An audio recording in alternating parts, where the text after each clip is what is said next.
ঈদের দিন বিকালে রাস্তাঘাটের অবস্থা মনে হচ্ছিল কোনো এক পর্যটন কেন্দ্রে চলে আসছি। হ্যালো ভিউয়ার্স, আসসালামু আলাইকুম। আশা করি সকলে ভালো আছেন।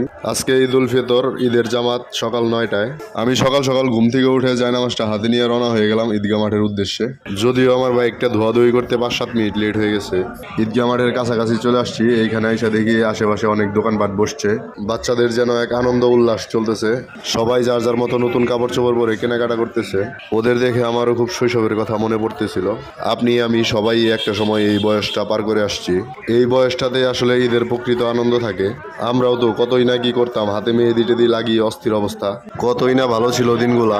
আমার মনে হয় প্রত্যেকটা মানুষই একটা সময় গিয়ে এই বয়সটাকে মিস করে।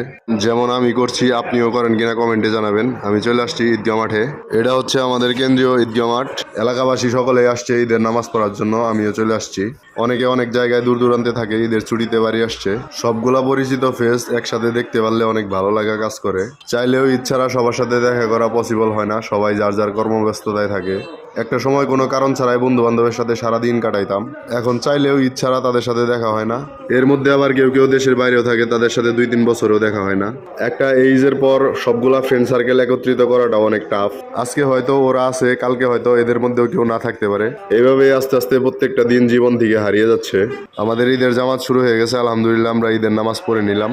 হুজুর খুতবা পড়াচ্ছেন। আমরা ঈদগাহ মাঠে তাঁবুর নিচে বসে আছি। বাইরে হালকা বৃষ্টি হচ্ছে। নামাজ শেষ, তাও বাচ্চারা উঠে দৌড় দিতে পারতেছে না, বাইরে হালকা বৃষ্টি হচ্ছে বিদায়। ঈদের নামাজের পর বসে খুতবা শোনাটাও সুন্নত, তাই খুতবা শুনে মোনাজাত শেষ করে উঠবো ইনশাল্লাহ।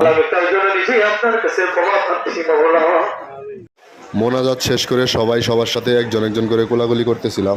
সকল হিংসা বিবাদ দূর করে সবাই সবার সাথে কোলাগুলি করার মধ্যে একটা অদ্ভুত রকমের শান্তি পাওয়া যায়। এবং এলাকার ছোট ভাই, বড় ভাই, বন্ধুদের, মুরব্বীদের নিয়ে একটা স্মৃতির ফ্রেম তৈরি করলাম। প্রকৃত মুসলমান হিসেবে আমাদের সবারই এইভাবে একসাথে মিলেমিশে থাকাই উচিত। আমাদের দেখে পরবর্তী প্রজন্মরাও শিখতে পারবে। যেমন আমরা ছোটবেলায় দেখতাম আমার দাদা, আমার বাবা, আমার চাচারা এবং আমার বংশের লোক, ওনারা সবাই ঈদের জামাত শেষ করে কবর জিয়ারত করতে যাইতো। এখন আমরাও যাই। এটা হচ্ছে আমাদের পারিবারিক কবরস্থান।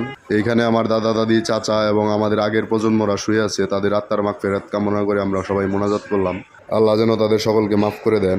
মোনাজাত শেষ করে বাসায় যাচ্ছিলাম। আর দাদার কথা খুব মনে হচ্ছিল যেন এই তো সেদিনও দাদার সাথে একসাথে নামাজ পড়তে আসতাম ঈদগাহ মাঠে। আর আজকে আমার দাদা এই দুনিয়াতে নাই। আমাদের এইভাবেই সবারই চলে যেতে হবে একদিন। কি হবে এই অল্প দিনের দুনিয়াতে হিংসা বিবাদ দ্বন্দ্ব রেখে? আমার কাছে মনে হয় সবাই সবার সাথে মিলে থাকাটাই উত্তম। আপনার কাছে কি মনে হয়? খাওয়া দাওয়া শেষ করে বের হয়ে আসলাম বিকালবেলা ঘোরাঘুরি করার জন্য এলাকার আশেপাশে। এইখানে নর্মালি এত লোকজন থাকে না, আমরাই মাঝে মধ্যে আড্ডা দিই।